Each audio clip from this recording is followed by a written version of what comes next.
Mr. Speaker, sir, I would like to begin by thanking the Prime Minister and Minister for Finance for setting out a clear plan for Singapore in an uncertain world. The budget speaks not only to today's pressures, the cost of living, which is the immediate anxieties of our constituents, but also to tomorrow's transitions. Over the years, I've had the privilege of working closely with our youths and young workers in my various roles. Their hopes, their aspirations, and their quiet concerns have always stayed true to my heart. Today, our young Singaporeans are entering the workforce at a moment of profound historical inflection. It is a time of rapid change. Artificial intelligence is shaping the very definition of a job or a good job. Economic restructuring is creating pockets of uncertainty, and the traditional pathway from school to work, once a relatively straight, well-lit expressway, might no longer be so straightforward. If we look at the macro data, the picture is indeed reassuring. In Singapore, education and employment outcomes for our youth remain strong. Our students continue to excel consistently in international assessments, such as the Programme for International Student Assessment, or PISA. Youth unemployment has remained stable in recent years. But such numbers alone might not always tell the full story. We hear on the ground worries about the pathways into the workforce. We hear of concerns over entry-level opportunities and career progression. There are reservations about whether hard work would still translate into advancement in a fast-moving economy shaped by technological changes, cost pressures, and global volatility. As a case in point, now this year's Lunar New Year conversations took on a different texture. We saw the modern touches, of course. There were the nano-banana-generated Lunar New Year family portraits and video greetings.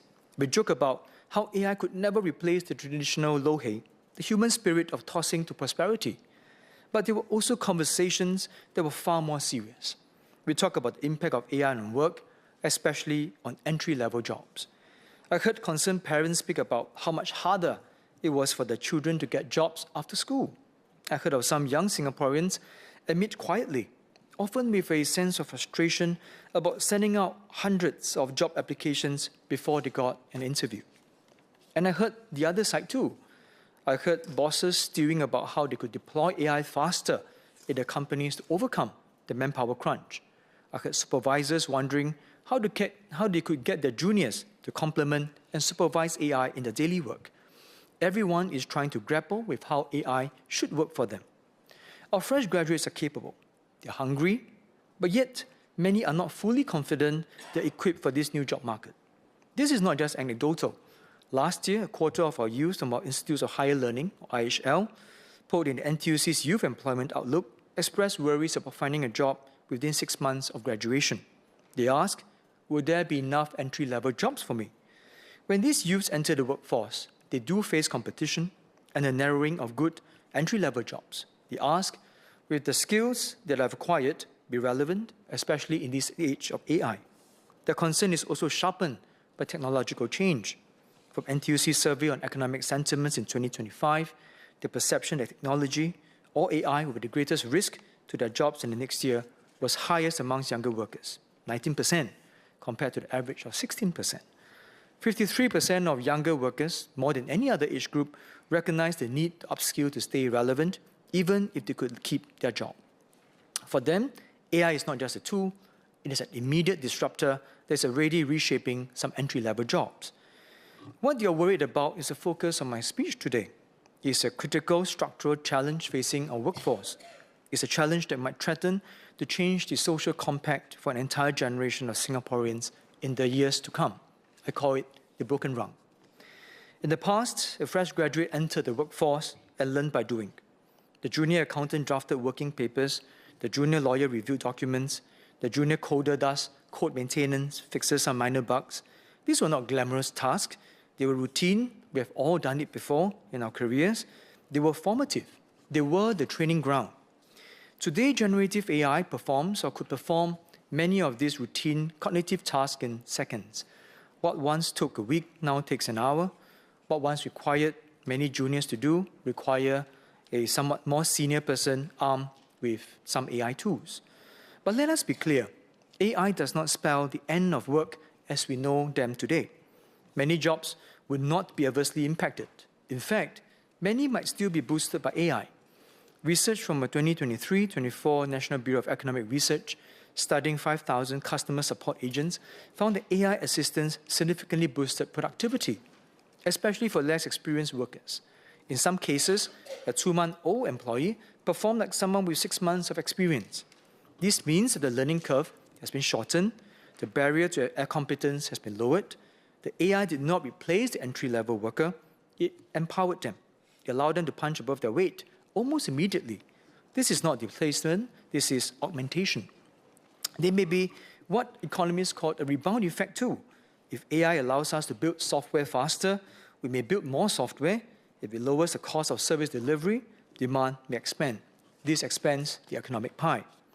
But here's also the uncomfortable truth. Even if AI raises overall productivity, it can still shrink traditional entry-level roles. Why? Because of incentives. Entry-level workers have historically been hired not because they were immediately productive, but because firms invested in their future productivity. Companies paid a premium today to build capability tomorrow. If AI can perform the training task, the learning task, faster and cheaper, the short-term economic incentive to hire juniors weakens. This can be a market failure.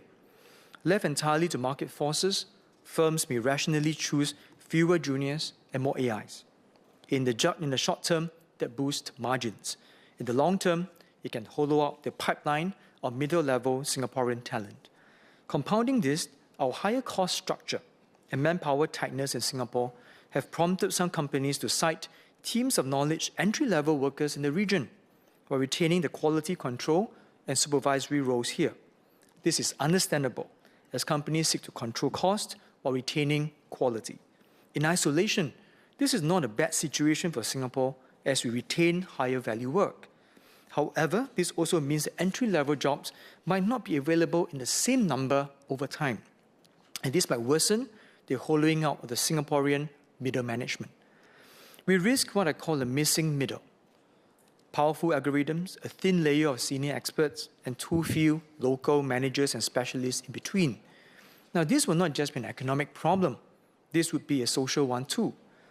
Our youths are looking at this landscape and ask, if the AI can do the junior entry-level work, how can I ever progress further? The crux is not whether the job exists, but whether the human can adopt and adapt to AI in his or her work. As Secretary General Ng Chee Meng had shared earlier, and SMS Desmond Tan in his earlier public speeches, the nature of work is changing, but the need for the human work remains and can be enhanced by AI. Our economy continues to attract new investments. However, each dollar of new investment now generates fewer jobs than before. This is different from earlier decades when industrial growth naturally produced many manufacturing jobs and clear entry points.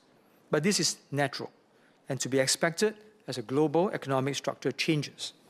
According to economist Danny Roderick, the future of jobs will lie largely in services. Last year, job creation in Singapore was driven mainly by investment in services, particularly in financial, health, and social services. However, as globalization has made outsourcing of services increasingly pervasive, this is also the sector where it is increasingly difficult to keep entry-level roles in the same numbers and scope. So, Mr. Speaker, sir, the question is not how do we stop the AI disruption? The questions are how do we keep the entry pathways open while we transform? How do we prepare for this possible new future of entry-level work? We cannot save the old rung. It's probably gone in some industries or going to over time in others. We should not try to preserve the routine work in the age of AI. Instead, the solution to the broken rung is not to repair the old one, it is to create a new one. We need a new industrial policy for entry-level jobs. We must fundamentally redefine what it means to be entry-level in the Singaporean economy of the future. In the past, entry-level's value, workers' value was production. Write this memo, draft this code, compile this report. In the future, an entry-level worker's value must be increasingly supervision, integration, and judgment. Audit the AI's output for truth and bias, integrate systems securely, provide context, empathy, and that machines cannot replicate. Now, this is a higher value role, but it's also a harder role because it assumes a level of maturity and skill earlier in one's career. And here is why we need a new industrial policy for entry-level jobs to prepare for the new frontier. Singapore has never been passive in the face of structural change. When we industrialized, we did not wait for jobs to appear. We built the ecosystem. When computerization emerged, we trained workers. When low-wage stagnation threatens dignity, we implemented the progressive wage model to redesign jobs. We have similar conviction for the AI era, as expounded by many of our members today. We can put in place a policy framework ahead of the potential change. Now allow me to outline a possible three-pronged approach. We often admire the apprenticeship systems of Germany and Switzerland. Apprenticeships there are not confined to trades. They expand into banking, insurance, and advanced services. The state and industry partner to standardize training so that apprentices contribute proactively from the start. Why should we not adopt this approach to our economy on a larger scale? We can incentivize them to convert traditional execution roles into structured apprenticeships with core elements of AI oversight or AI integration. For example, if a law firm hires a graduate to audit AI-generated contracts, not just draw from scratch, that firm may face an initial efficiency gap. The AI is just faster. Government can co-fund part of that gap for a defined period, de-risking the hiring decision while building national capability. Over time, we can also formalize AI's oversight as a recognized skill within industry frameworks, portable, certified, and valued across employers. It's an investment in the next generation of Singaporean middle managers. We will also need to identify queen bees, industry leaders to lead such transformation in the workforce. Denmark offers a promising initiative. Through its National AI Skills Pact, it has committed to strengthen AI capabilities amongst 1 million citizens by 2028, positioning itself as a leading human-centered AI nation. The approach is deliberate: joint flagship projects, employer-led commitments, and coordinated capability building across sectors. The state sets direction, industry and unions leads execution. We can think about this as an investment for a future generation of media managers. Second, equip our students for semi-senior entry responsibilities from day one of their working lives. We must accept that routine tasks might no longer be guaranteed training grounds. AI literacy cannot be optional. It must be foundational. Every graduate should be proficient not only in theory, but in practical AI usage. Prompt engineering could be a thing of the past now, but output verification, ethical evaluation, and knowing when human judgment must override machine recommendations. But technical skill is not enough. As machines take on routine tasks, uniquely human capabilities become more valuable: communication, partnership, leadership, and ethical reasoning. Initiatives such as NTUC's Youth Excel program, one of the few programs out there, and youth-led policy platforms are important because they do more than train for employment. They cultivate agency. They signal to young Singaporeans that they are not passive recipients of change, but participants in shaping it. Allow me to share an example. I look at our latest cohort of NTUC Starter Awards participants. The winning team presented on the idea of cross-sector internships. One of them, Valerie, one of the core team members and a student at Temasek Polytechnic, she shared that the experience showed her how youth-led insights can meaningfully contribute to broader policy discussions and hopefully industry changes. Our young people have the ideas, we need to give them the platform. Third, accelerate reskilling timelines. Under current arrangements, SkillsFuture credits are accessible later in a worker's career, but AI compresses learning and skill cycles. A diploma holder entering the workforce at, say, 21 years old may find within a few years that additional credentials are necessary. In fact, many of our current graduates might already need to complement their academic training while in school to be ready for the new workforce demands. We should examine whether early access to training support might be needed in this new environment. At the same time, we must expand place and train opportunities and career bridges models. Reskilling is hardest when there are bills to pay.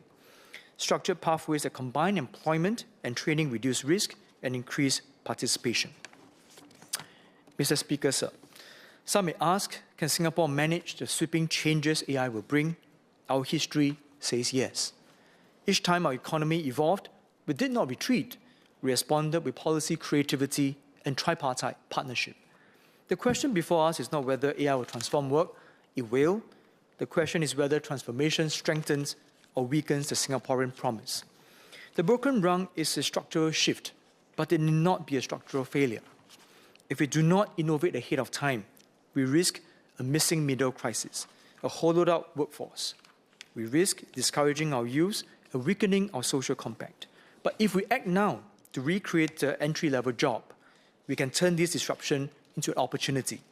We can build a workforce where every entry-level worker is an architect of their own future, supported by technology rather than being replaced by it. We ensure that the Singaporean promise remains unbroken for the next generation, that if you work hard and master your craft, there's a ladder for you to climb. And NTUC will do its utmost to support our workers. Let us build this new ladder together. Mr. Speaker, sir, I support the budget.